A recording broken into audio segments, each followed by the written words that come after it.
Shalom Bapak, Ibu, Saudara, dan Saudari yang terkasih. Salam sehat. Puji namanya, kita boleh diberi kesehatan, kekuatan untuk bersama-sama merenungkan, melakukan aktivitas kita di sepanjang hari ini. Dan sebelum kita beraktivitas bersama-sama, mari kita bersama-sama merenungkan kebenaran firman, dan mari kita bersatu di dalam doa.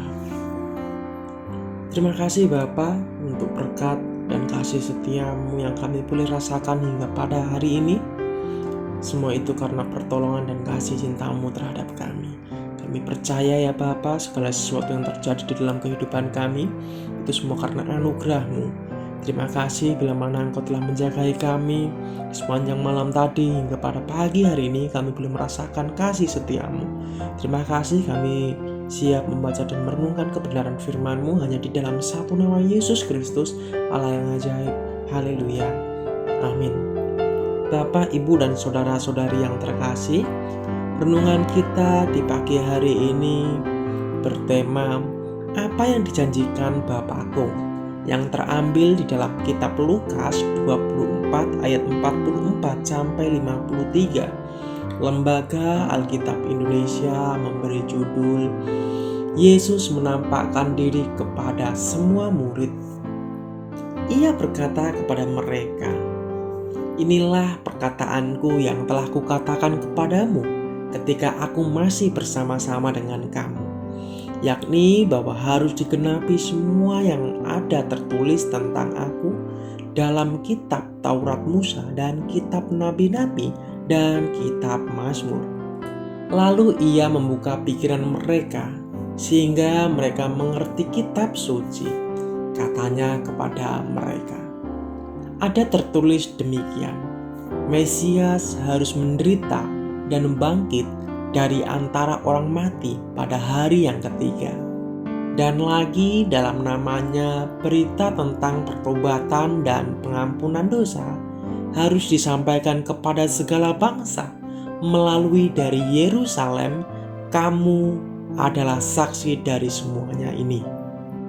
Dan aku akan mengirim kepadamu apa yang dijanjikan Bapakku.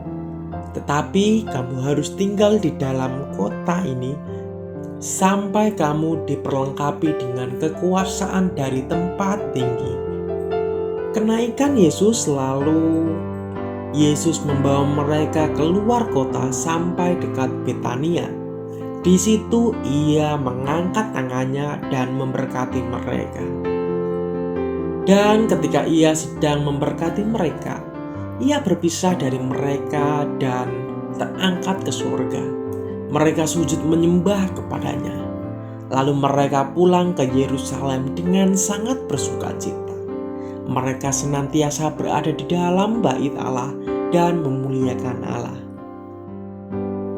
Para murid tidak boleh memberitakan pengampunan dosa tanpa tuntutan pertobatan. Pengkhotbah yang menawarkan keselamatan atas dasar iman yang gampang atau hanya dengan menerima keselamatan tanpa adanya suatu penyerahan diri untuk taat kepada Kristus dan firman-Nya memberitakan Injil yang palsu. Pertobatan meminta agar kita meninggalkan dosa. Ini selalu merupakan unsur penting dalam Injil dalam perjanjian baru yang sejati.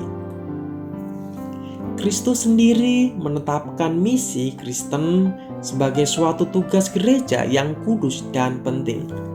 Kegiatan misi merupakan suatu tema utama di dalam perjanjian lama, di dalam Kejadian 22 ayat 18 dan 1 Raja-Raja 8 ayat 41 sampai 43, dan juga di dalam Mazmur 72 ayat 8 sampai 11, dan dalam perjanjian baru Matius 28 ayat 19 dan Kisah Para Rasul 1 ayat 8, pasal 22 ayat 28, dan juga di dalam Efesus 2 ayat 14 sampai 18. Lukas 24 ayat 49, "Apa yang dijanjikan Bapakku agar mendatangkan kekuasaan dari tempat tinggi, menunjuk kepada pencurahan Roh Kudus yang dimulai pada hari Pentakosta.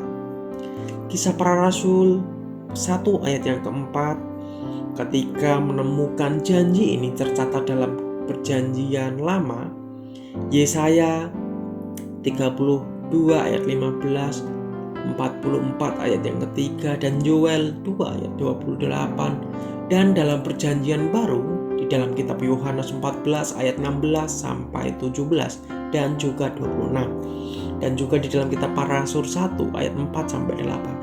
Para murid bertekun dalam doa sementara mereka menunggu penggenapan janji itu. Sekarang ini orang percaya mencari baptisan Roh Kudus seharusnya melakukan hal yang sama. Berkat Allah atas kehidupan para pengikutnya perlu sekali. Alkitab mengajarkan beberapa hal mengenai berkat Allah.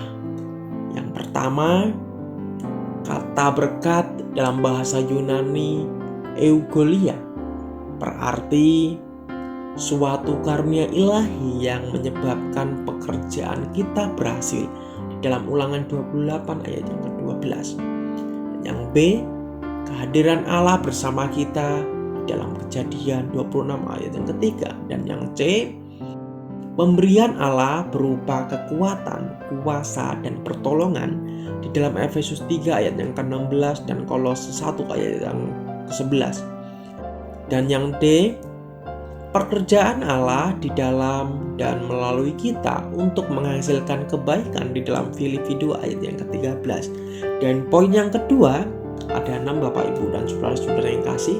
Dan poin yang kedua, di dalam Perjanjian Lama, kata-kata yang berkaitan dengan berkat terdapat lebih dari 400 kali. Hal pertama yang Allah lakukan dalam hubungannya dengan umat manusia adalah memberkati mereka di dalam Kejadian 1 ayat yang ke-28. Allah juga memelihara pekerjaannya dengan memberkatinya. Kehidupan dan sejarah umat Allah berada di bawah pemberlakuan berkat dan kutuk di dalam Ulangan pasal 11 ayat yang ke-26. Dan yang ketiga, di dalam Perjanjian Baru, seluruh pekerjaan Kristus dapat disimpulkan dengan pernyataan bahwa Allah telah mengutusnya kepada kamu supaya ia memberkati kamu di dalam Kisah Para Rasul 3 ayat yang ke-26.